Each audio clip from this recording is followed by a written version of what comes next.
has installed geniuses with an engineering mindset and unbelievably talented people in computers. I actually asked Elon one time, what's their primary thing? And they have a lot of primary things, all having to do with being smart. But he said the thing that they're really the best at is working with computers, so that they can't be outsmarted by somebody that's not so honest, that happens to also be good with computers, but not as good as these people. But the mindset in the senior ranks of every federal department, and it's really changed. And with Elon's guidance, they're helping to detect fraud, slash waste, and modernize broken and outdated systems.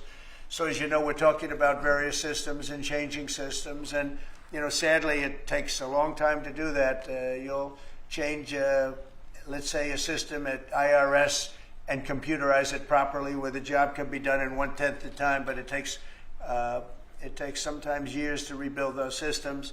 But we've started, in many cases we've started. I will say that this has less to do with Elon, but the air traffic control systems, we're bidding out to the best companies in the world, those systems right now. They were what the previous administration was horrible what they did. They spent billions and billions of dollars, and in the end it didn't even come close to working. They tried to hook up wire to copper, and it can't be done.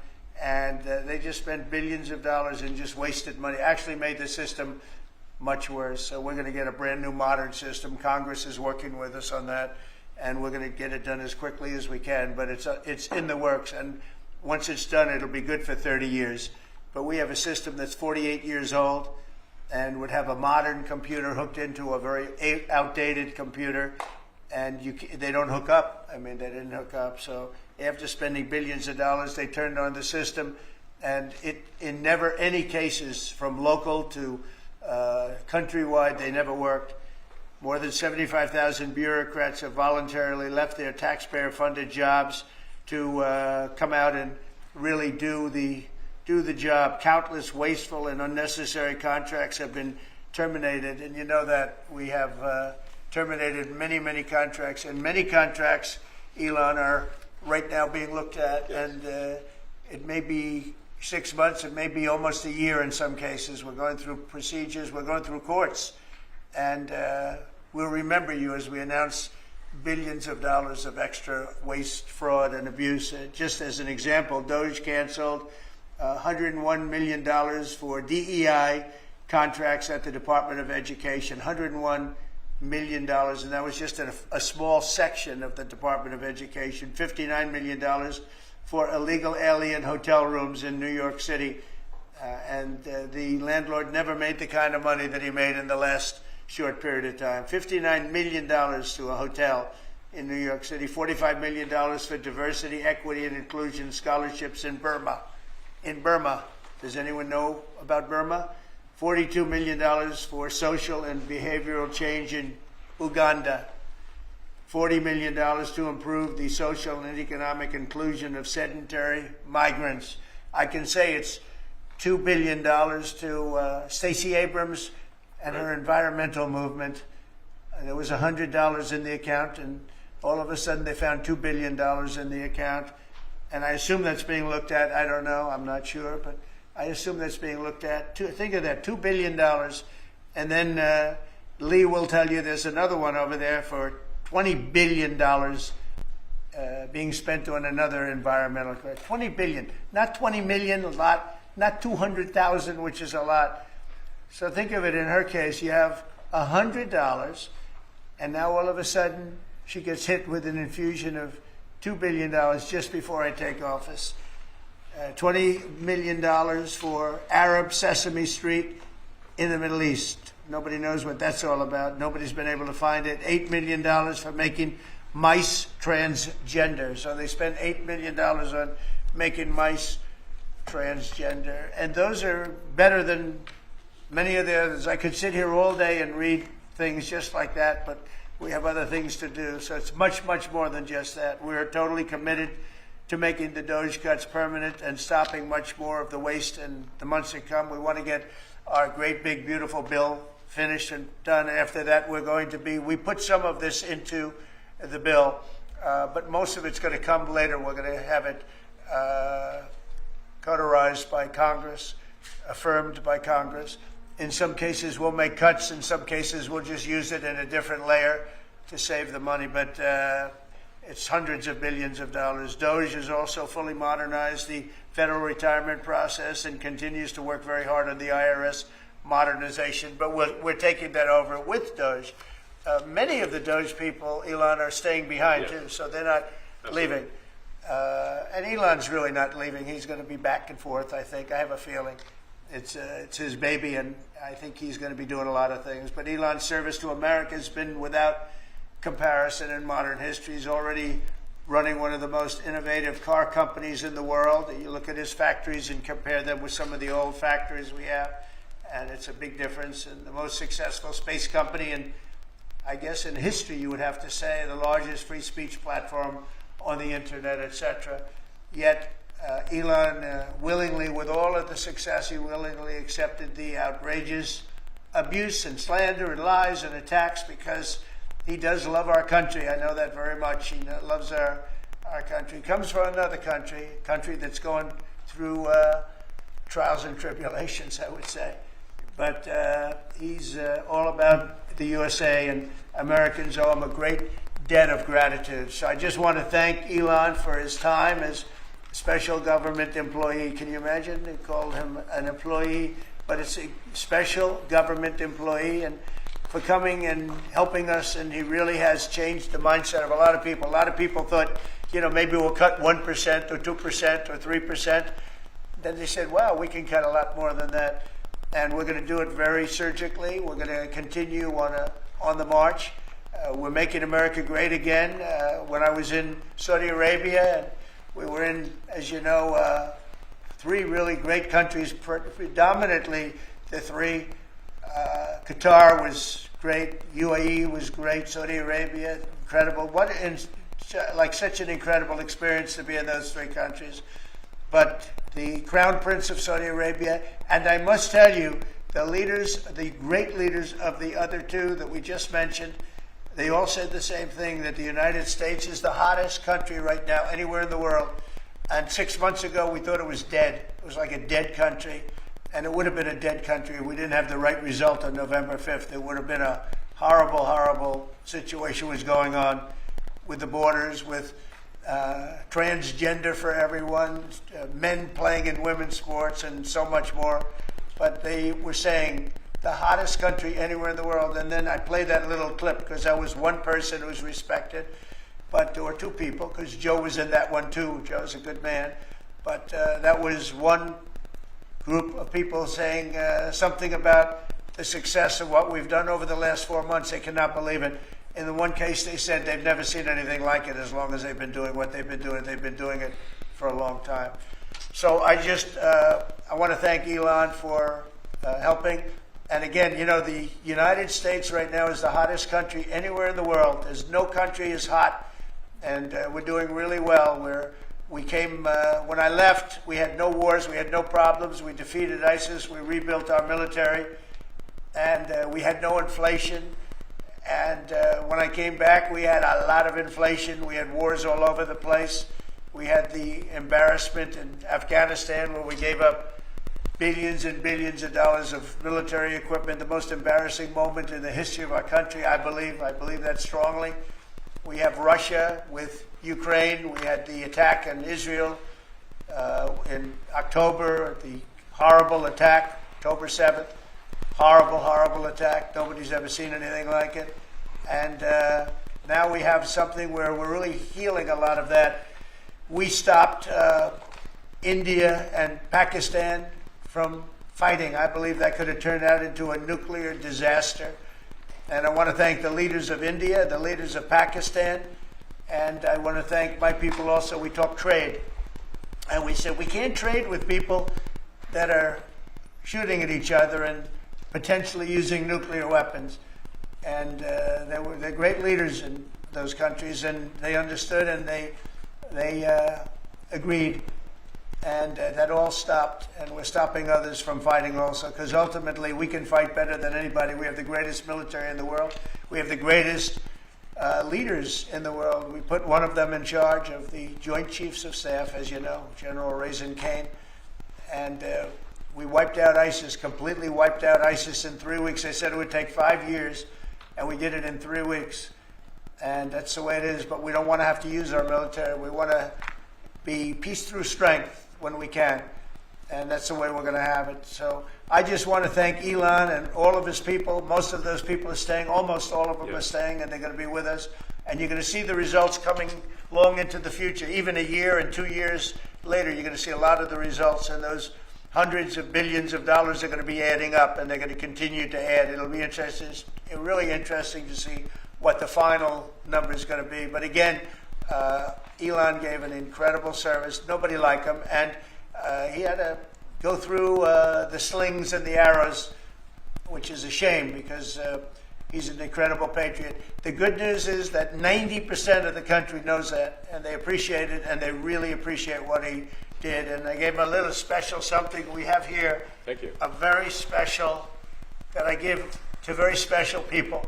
I have given it to some, but it goes to very special people, and I thought I'd give it to Elon as a presentation from our country.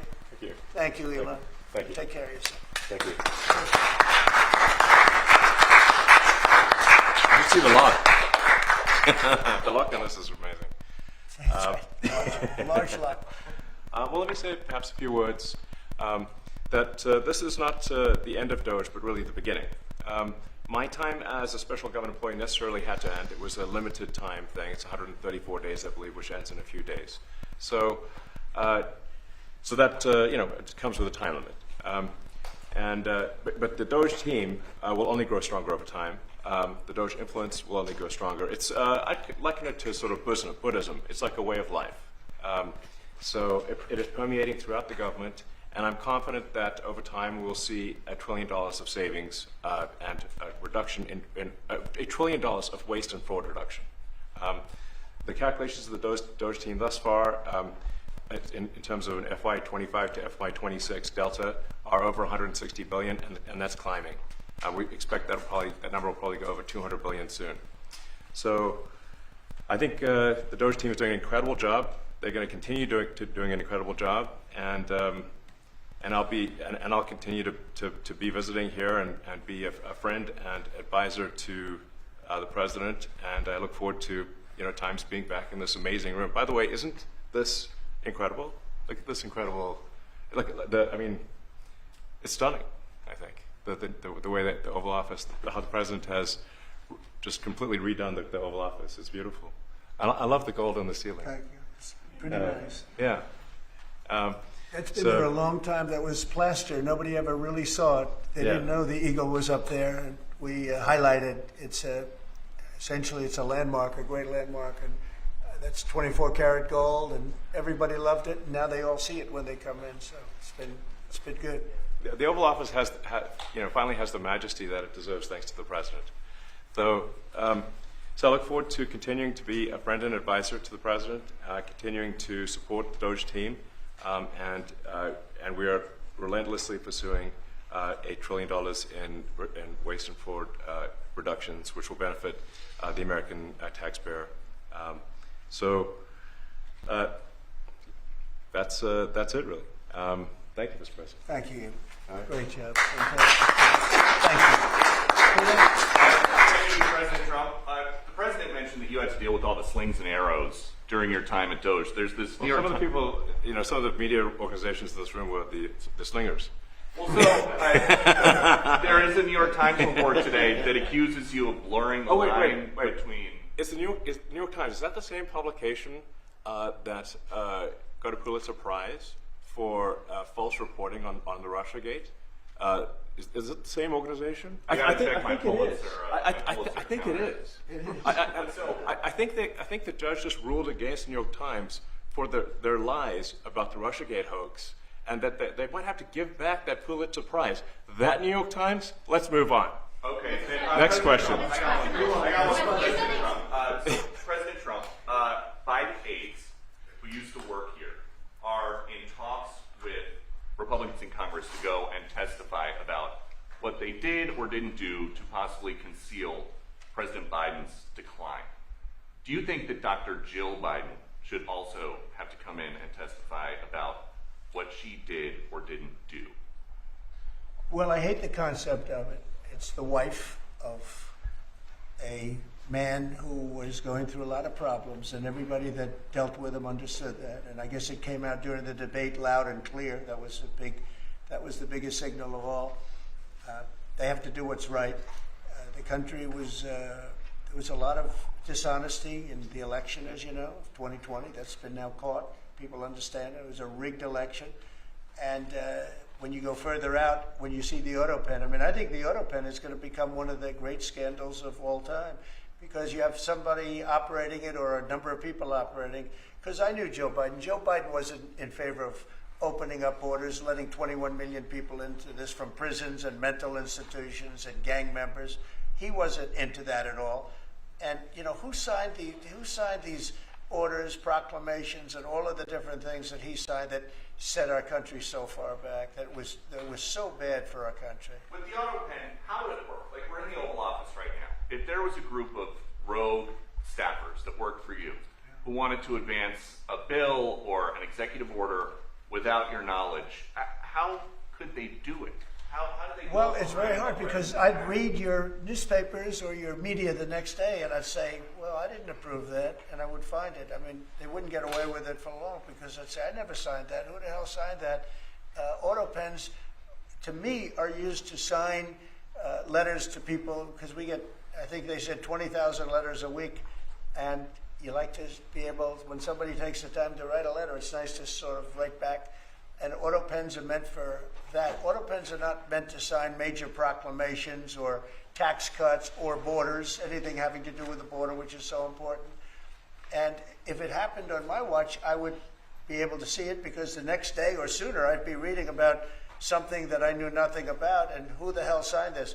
So I almost never used the auto pen. In fact, yesterday I was signing about 81, I think it was 81 proclamations and statements to people that I think should be signed by us. I think when you write letters to foreign dignitaries or presidents or prime ministers, you should be signing those letters, not done with auto pens.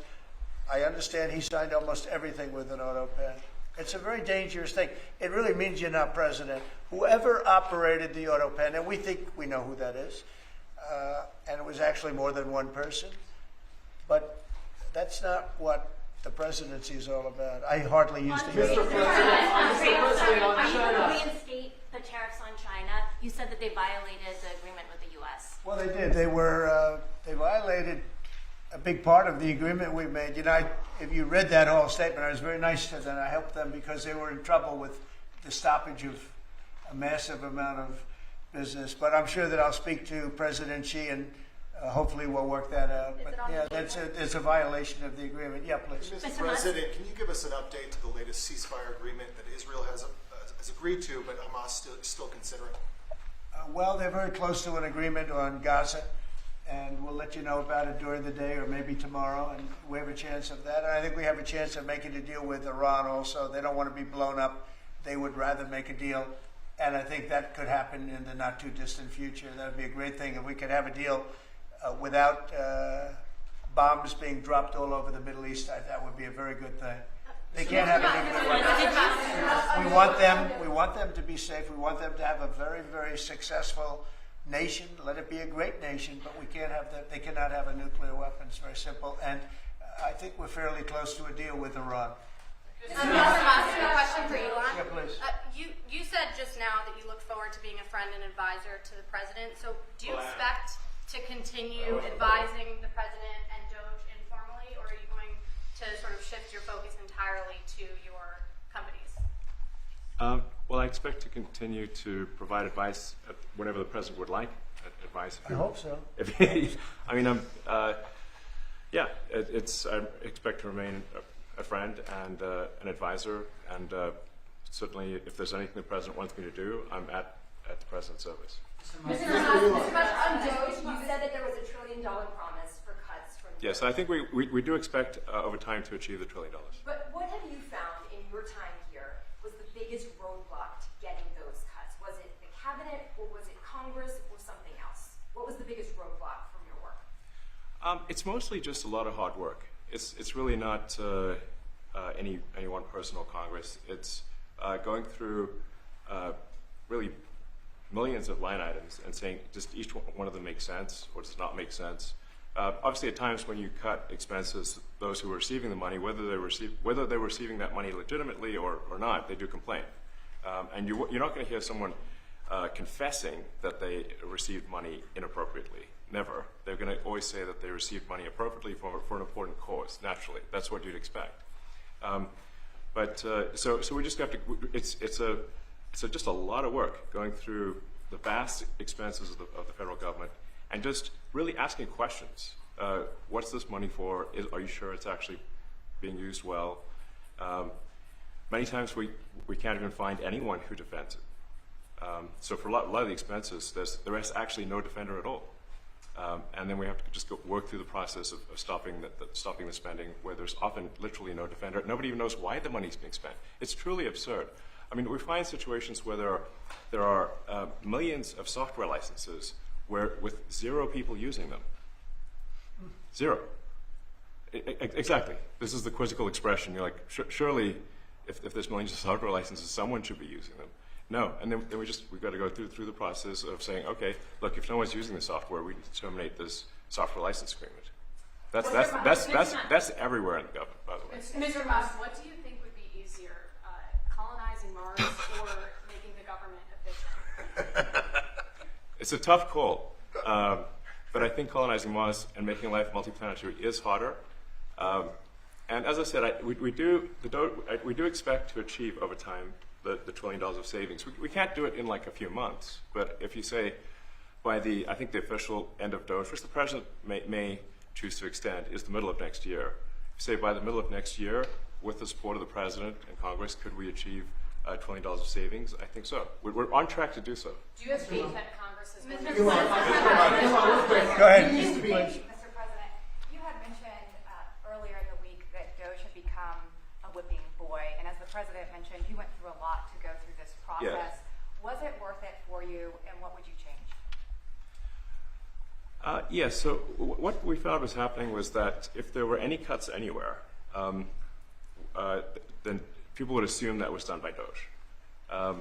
And so we became like essentially the DOGE boogeyman, where if any cut anywhere would be ascribed to DOGE. A friend of mine's daughter, who's at law school at Georgetown, thought that DOGE had cut the Senate, the internships the legal internships for the Senate, and we have nothing to do with that. So if they have been cut, it's not to do with us, just as an example. So, it just became a bit ridiculous where any cut anywhere was somehow DOGE, and including things that made no sense, and we would agree made no sense. There are many things that occur in the government because it's the banal evil of bureaucracy. It's sort of the frankly largely uncaring nature of bureaucracy. It's as the great Milton Friedman said, money is spent most poorly when it is someone else's money being spent on people you don't know, and that's how federal spending is. And then you can't really even blame the individuals because the way the government works is complaint minimization. So when you do when someone within the government tries to stop that money being spent, there's usually someone that complains. And then their manager will say, it's not worth the trouble. Just pay it anyway. That happens over and over again. So was it worth it? I think it was an important thing. I think it was a necessary thing, and I think it will have a good effect in the future. Thank you, President Trump. This week there was a video on board a plane that showed the First Lady of France slapping her husband, Emmanuel Macron. Do you have any world leader to world leader marital advice? Make sure the door remains closed. That was not good. Yeah. No, I spoke to him, and he's fine. They're fine. They're two really good people. I know them very well, and I don't know what that was all about, but I know them very well, and they're fine. I got a little shiner here. What do you think about Was the there? Democratic Party plan to avoid being swept in every battleground state again by spending $20 million to study how to speak to American men? They spent 2.8 billion. We spent 1.5. We spent much less. We spent about half of what they spent. And at the end, they were $28 million short. They had to be, they spent 2.8 billion. It's a lot, but they couldn't get 28 million at the end. And now they want to spend, I read that, they want to spend money to learn how to talk. That's fake. You don't want to be fake. You shouldn't have to hire consultants to say what America needs, because then they should be, the consultants should be running the deal, not them. But I read that they want to spend a lot of money in each state. So we won all 7 swing states, 7 out of 7. We won a lot more than that. We won the popular vote. We won everything. And they want to spend money to find out what they did wrong. And I mean, I could tell you what they did wrong. I could tell you every one of their programs when they say men playing in women's sports. I would say that's not a winner. When they say transgender for everybody, I think that's not a winner. When they say open borders so the entire world population of criminals can pour into our country, I don't think that's a winner. I mean, I just gave them that for free, but I don't know if they'll change their ways. I see them all the time. I see people that I know in Congress, Democrats, they're trying to justify some of the things I just said. You can't justify them. I always hear they're 80-20 issues. I say they're not 80-20, they're 97-3. They might be 99-1. They're not 80-20. They wish they were 80-20. And they're wasting a lot of money if they're going to continue with that nonsense. And this Mr. one's President, a little more on of the a big- page 6 question, but back when you listed The Apprentice, you mentioned once in 2012 that Diddy was a good friend of yours back then. He has since found himself in some very serious legal trouble. Yeah, that's true. Would you ever consider pardoning him? Well, nobody's asked. You had to be the one to ask, Peter, but nobody's asked. But I know people are thinking about it. I know they're thinking about it. I think some people have been very close to asking. First of all, I'd look at what's happening, and I haven't been watching it too closely, although it's certainly getting a lot of coverage. I haven't seen him. I haven't spoken to him in years. He used to really like me a lot, but I think when I ran for politics, that relationship busted up. From what I read, I don't know. He didn't tell me that, but I'd read some little bit nasty statements in the paper all of a sudden. It's different. You become a much different person when you run for politics and you do what's right. I could do other things, and I'm sure he'd like me, and I'm sure other people would like me, but it wouldn't be as good for our country. As we said, our country's doing really well because of what we're doing. So it's not a popularity contest. So, I don't know. I would certainly look at the facts. If I think somebody was mistreated, whether they like me or don't like me, it wouldn't have any impact on me. Mr. President, on the big beautiful bill, would you like to see the Senate build in some support for your tariffs on the big beautiful bill, or should that be a standalone bill? I have great support on the tariffs. I was so honored that we got that ridiculous stay lifted, because that would have taken away presidential power. It would have taken away everything that was granted by the founders. It would have been a terrible thing. And it would have, most importantly, left us vulnerable. We have a lot of countries that use tariffs on us and use them viciously, viciously. And if we didn't have the power to use tariffs on them, and instantly, not when you go back to Congress and try and get hundreds of people to agree on something, that would take months to get just one simple proclamation. If we didn't have the power to counteract their powers, you wouldn't have a country left. We have to act fast. We have to be fast and nimble, as they say. And that was a really great moment, I think, yesterday when that stay was lifted. And hopefully now we'll go to court and just win that battle. Because if we don't have the power to do what they're doing to us, we are going to be a great nation no longer. Quickly, Mr. President, Elon Musk was once idolized by folks on the left in this country before joining your administration. Now he's considered a hero by conservatives. Why do you think this man, what he's done in American life, has been so politicized? Well, his life has been amazing. I look at so many different things. I look at that rocket being, guided back into position. I've never seen that before. I thought it was a space movie. I thought it was a movie. You look at what he's done in terms of communication. It's been unbelievable. So many different, even tunnels going underground, not having to go through all the process of going, he's got a company that does that. He's got so many different companies. Starlink, as an example. He saved a lot of lives, probably hundreds of lives in North Carolina. I don't even know if you remember, but I called you. They needed Starlink in North Carolina. and I didn't know what the hell Starlink was. I said, what is it? Who owns it? He said, do you know Elon Musk? I said, yeah, I happen to know the gentleman. This was before his government stay. And they said, we really need it because North Carolina was literally became an island. There was, people had no communication. They had no access to anything, and they were dying. And I called up Elon, and you can't get it because it's so successful. It's very hard to get. And he had so much of it brought over there, and they told me it was unbelievable. It saved a lot of lives. So, you know, he's just done a lot of things. I don't think, frankly, I don't think he gets credit for what he's done. But he's a very good person, too. Mr. Musk. You know what? If he wasn't a good person, but he did the same things, you know, I'd probably maybe speak differently. He happens to be a really good person who loves the country. Mr. One big beautiful bill. You had indicated this week that there were some things you didn't like about what had passed in the House. What changes do you want to see the Senate make? And you had also indicated there were things you didn't like about the bill. What would you be suggesting he push senators to change in their version? Well, I'll tell you, I'll go first. It's an unbelievable bill. It cuts your deficits. It cuts, you know, it's a huge cutting. But there's things I'd like to see maybe cut a little bit more. I'd like to see a bigger cut in taxes. It's going to be the largest tax decrease or cut in the history of our country. I'd like to see it get down to an even lower number. I was shooting for a slightly lower number. I would have liked to have done that. But with all of that being said, when you look at the tax cut and the fact that the original tax cut, which made us so successful, we had the most successful 4 years in the history of our country, the economy, and this is going to be even better. And you see that by the reports that came out just yesterday or tonight. I guess they were released this morning at 8 o'clock. You see the kind of numbers where somebody that's a pro is like, whoa, I haven't seen numbers like this since I've been doing this. You know, these are human emotions of professionals that have never seen numbers like, and we've just started. The bill is a great bill.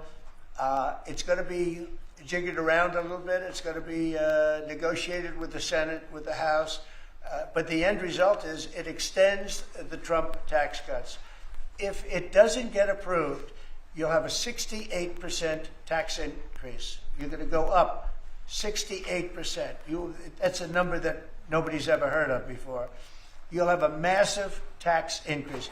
If it does get approved, you'll have a large tax cut, the largest we've ever had. When you add the past tax cuts that we got you, the Trump tax, they call them the Trump tax cuts. It's an amazing bill. It does amazing things. With all of that, it's going to be adjusted a little bit over the next coming weeks, and I think it's going to be passed. The Republicans want to pass it. With all of the great things it does, including an extension of debt, it's the extension. We have to extend the debt. If we don't extend debt, we're in default. Now, the Democrats might like our country to be in default, but in 250 years, we've never been in default. That was handed to them by a very well-meaning man that gave it to them because he thought it was the right thing to do. It could have been their problem before the election, but this man thought it was the right thing to do, and he was well-meaning. I don't hold anything against him for that, but that was put on our plate when it should have been on the Democrats. September 28th, a famous date. It should have been taken care of by the Democrats, but this person, a man of power, gave it to us so that in June that comes due. Well, we have to take care of that because if we don't take care of it, we have a country in default, and we don't ever want to have a country in default. You know, I'll tell you, a certain senator, Elizabeth Warren, said that she would never, ever allow a default on our debt. She would never let it happen. And she would like to get rid of the debt ceiling, what's called the debt ceiling. I call it the debt extension because we really need an extension. That she'd like to see that gotten rid of. And there are many people that agree. Many Democrats agree with that. But we gave that through, and you know, I don't want to say an error. He did it well-meaning. They gave that to us. It was a Democrat problem just before the election. Would have had a huge impact on the election. And to our benefit, we won anyway, but to our benefit. But felt that really for the good of the country, we should extend that. But Elizabeth Warren and various other people would like to see that. Her whole career, she wanted to see it terminated, gotten rid of, not being voted on every 5 years or 10 years. And the reason was because it's so catastrophic for our country. And I always agreed with her. That was one thing I agreed with her on. Now, I haven't spoken to her, but I would say that if you asked her that question now, she'd say, no, it's their problem. But it's a very unfortunate situation. It's a very unfair situation. And she happened to be right on that. It should be gotten rid of, or it should simply be extended. But that's one of the things that gets taken care of in this bill. That automatically gets extended for a 4-year period, and it should be. But I agree with Elizabeth Warren on that. I think you should get rid of it. It's too catastrophic. Mr. Musk, what Yeah, changes please, go ahead. do you want to see, Mr. Musk, to the bill? And to international students, I guess you welcome to study in the United States. And one question for Mr. Musk. To students, well, we want to have great students here. We just don't want students that are causing trouble. We want to have students. I want to have foreign students. I think Harvard, it's close to 31%. That's a lot. Our country's given $5 billion plus to Harvard over a short period of time. Nobody knew that. We found that out. I wouldn't say that was a Doge thing, but we found that out over a period of time. That was sort of a Trump thing. We ended up in litigation for other reasons because they're very anti-Semitic. And in finding out and in going through the books, we found out that the country gave them $5 billion plus, much more than that, actually. And we're having it out with them, and let's see what happens. I think we have a very good, it's a very sad case. It's a case we win. We can't lose that case because we have the right to make grants. We're not going to make any grants like that. But I don't think Harvard's been acting very nicely. I think Columbia wants to get to the bottom of the problem. They've acted very well. And there are other institutions, too, that are acting, but Harvard's trying to be a big shot. And all that happens is every 3 days we find another $100 million that was given. 2 days ago, we found $200 million more. The money's given to them like gravy. I'd like to see the money go to trade schools where people